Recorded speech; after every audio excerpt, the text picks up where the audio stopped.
Dernier vendredi du mois de mars, fidèles internautes de Nord Bénin TV, bonsoir et bienvenue sur ce condensé de l'information. La campagne pour le premier tour de l'élection présidentielle du 11 avril prochain est officiellement lancée par la Sénat. À compter de ce vendredi 26 mars au vendredi 9 avril 2021, les 3 duos candidats iront à l'assaut des électeurs pour présenter leur projet de société et solliciter les suffrages nécessaires. Et pour que cette phase décisive du processus électoral se déroule dans un climat apaisé, le président de la Sénat a un message clair à l'endroit de tous les acteurs. Certes, le combat politique est toujours caractérisé par son âpreté et parfois sa rudesse.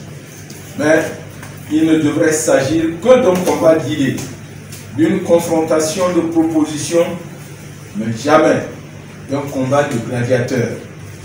Car, au-delà des divergences d'opinion ou d'options politiques des uns et des autres, je suis persuadé que le souci de chacun est d'apporter sa contribution au bien-être des Béninoises et des Béninois. Dans cette même optique, la Haute Autorité de l'audiovisuel et de la communication est aussi soucieuse d'une couverture médiatique professionnelle pendant cette période décisive du scrutin présidentiel. Nous ne sommes pas là pour détruire notre nation. Sans cette nation, nous ne serons pas journalistes. Sans cette nation, nous ne serons pas professionnels des médias. Lorsque nous allons finir de détruire, lorsque nous serons détruits nous-mêmes, je me demande qui fera le job.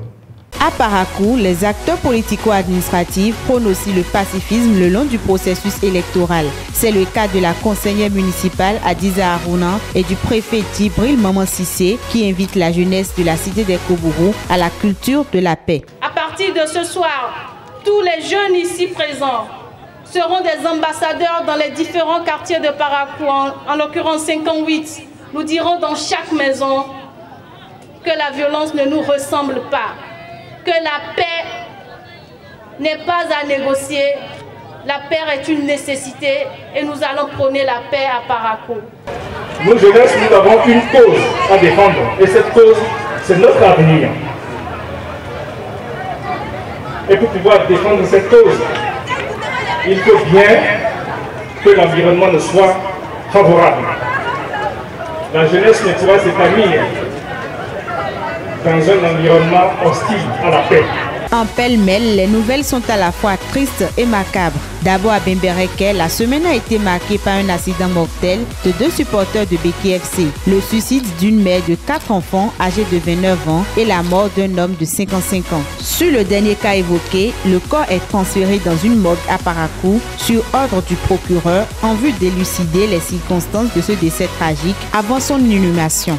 À Malanville, c'est un conflit entre éleveurs et agriculteurs qui a fait couler beaucoup de salive et surtout de sang. Alors qu'il reprochait à l'éleveur d'avoir conduit ses bêtes dans son champ, le producteur agricole s'est vu amputer sa main gauche ce mardi 23 mars 2021. Il a été conduit d'urgence à l'hôpital de Madekali et la police républicaine a été alertée pour empêcher d'éventuels soulèvements. Pendant ce temps, un campeur a été attaqué par des agriculteurs à Brignamaro dans la commune de Sinandé ce mercredi. Des concessions ont été saccagées, des vivres réduits en cendres et un champ de manioc détruit. Terminons par les écureuils du Bénin qui croiseront les crampons avec le Nigeria ce samedi 27 mars 2021 dans le cadre de la 5e journée des éliminatoires de la CAN Cameroun 2021. Logés à la 2e place avec 7 points dans le groupe L, nos ambassadeurs voudront chipper la première place aux Super Eagles par une victoire pour être qualifiés et mieux aborder la rencontre de la 6e journée face à la Sierra Leone. Dans l'espoir d'une 5e qualification de nos écureuils, nous vous remercions pour votre aimable fidélité.